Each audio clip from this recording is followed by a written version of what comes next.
A big milestone and Yes, ma'am. dawn of a new dimension. Thank you. Yes, fine. So, Advance Agrolife के क्या-क्या की verticals और offerings और product lines के बारे में बताइए। Yes ma'am, advance agro life limited है, ये अभी एग्रोकेमिकल्स में चारों वर्टिकल्स में काम कर रही है। Manufacturing of agrochemicals like different herbicides, insecticides, fungicides, plant growth regulators हैं।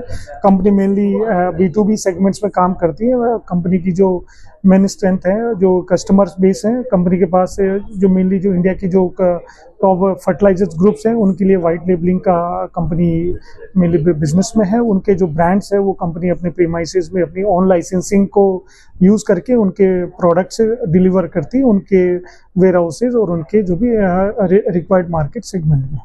ऑलराइट, सो एंटायरली B2B है। B2B में कंपनी अभी पूरा जो ऑपरेशंस है वो B2B में है। ओके, और आपके पास अबाउट 410 रजिस्ट्रेशंस हैं ट्रेडमार्क्स। यस मैम, कंपनी के पास जो अभी रजिस्ट्रेशंस का है वो अराउंड 400 प्लस तो फॉर्मुलेशंस के रजिस्ट्रेशंस हैं और 30 प्रोडक्ट्स अभी टेक्निकल ग्रेड ऑफ पेस्टिसाइड्स के हैं। और कंपनी ग्रेजुअली जो न्यू एज ऑफ अभी टेक्निकल्स आ रहे हैं और पेटेंटेड प्रोडक्ट्स हो रहे हैं टेक्निकल्स, उन पे भी कंपनी का अच्छा वॉच है। कंपनी उनको रजिस्ट्रेशन ले रही है और एज वेल एज कंपनी उन पे R&D भी मतलब उनको बिफोर जैसे पेटेंट होगा तो कंपनी उसको लॉन्च करने की तैयारी में है।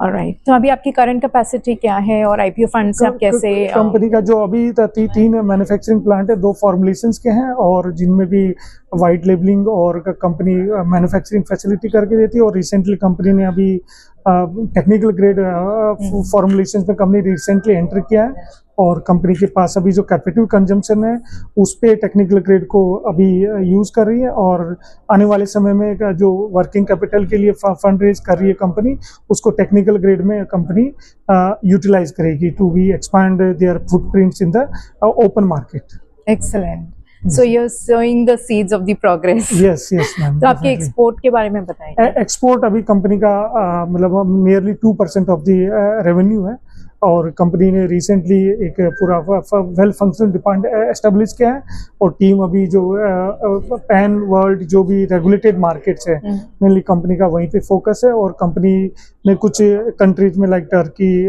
लाइक इजिप्ट और इनमें कुछ वियतनाम, इनमें रजिस्ट्रेशन हुए हैं कंपनी के और मेरे लिए नेक्स्ट फाइनेंशियल ईयर में वो रजिस्ट्रेशन से अप्रूव हो जाएंगे तो कंपनी वहाँ पर एक अच्छा बिजनेस करेगी। और कंपनी का जो फोकस है मेनली रेगुलेटेड मार्केट्स में है एक्सपोर्ट के। डेफिनेटली आने वाले 2-3 सालों के अंदर कंपनी के पास एक अच्छा रजिस्ट्रेशंस का एक बेस बनेगा और कंपनी अपने technical grade as well as formulations को वहाँ एक्सपैंड करेगी। Fantastic. There's a growing demand of it. Yes, ma'am. So globally, India का जो एक्सेप्टेंस ऑफ प्रोडक्ट है इन फॉर्मुलेशन टेक्निकल वो हाईली प्रेफरेंस जो रहता है वो रहता है और कंपनी इसको डेफिनेटली आगे कैटर करने वाली है। So quality control and R&D company के पास एक well established 3 quality control labs हैं और कंपनी का अभी आगे जो आफ्टर IPO प्रोसीडिंग है जो भी कंपनी अभी ऑन फंड से या इंटरनल अप्रूवल से एक R&D लैब भी एस्टेब्लिश करने वाली है तो for the formulation as well as the technicals.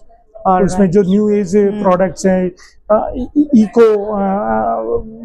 Eco friendly जो भी मॉलिक्यूल्स लाइक वाटर बेस्ड जो फॉर्मुलेशंस आ रहे हैं कंपनी ने वहां पर भी अभी फोकस कर रही है बिकॉज कंज्यूमर बहुत कॉन्शियस हो गया sustainability and eco friendly. Prior जो फॉर्मुलेशंस होते वो सॉल्वेंट बेस्ड फॉर्मुलेशंस होते थे लेकिन अभी जो आने वाले टाइम में जो अभी कंपनी फोकस करी वाटर बेस्ड कंसंट्रेटेड जो SC फॉर्मुलेशंस है, EW फॉर्मुलेशंस है, इनके ऊपर कंपनी अभी अपना मैन्युफैक्चरिंग कैपेसिटीज को एक्सपांड कर रही है। प्लांट को न्यू एज टेक्नोलॉजी वाले प्लांट लगा रही है जिसके कि कंपनी मिनिमम टाइम में मैक्सिमम आउटपुट और क्वालिटेटिव प्रोडक्ट्स बनाए।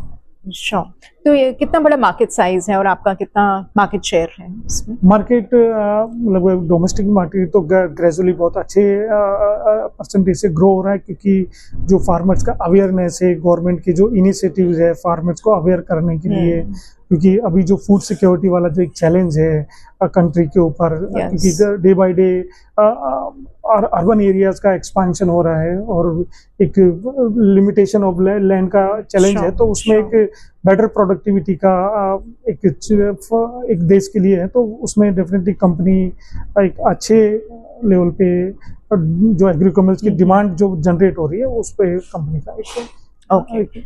Sure. Your final words for potential stakeholders. How can they unlock value?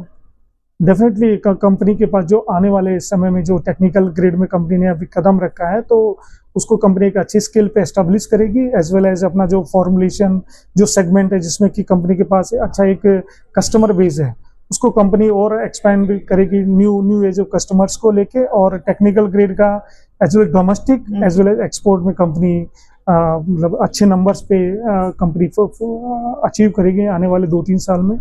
और मैं तो कहना चाहता हूँ कि कंपनी का एक अच्छा एक इंफ्रास्ट्रक्चर है कंपनी के पास, एक टीम है, साउंड टीम है, मतलब यंग प्रोफेशनल से कंपनी में, तो आने वाले समय सब एक एनर्जी कंपनी के पास है तो वो वर्क करेगी। Fantastic. You are a pioneering force in the agrochemicals, and it reminds me of a song मेरे देश की धरती सोना उगले.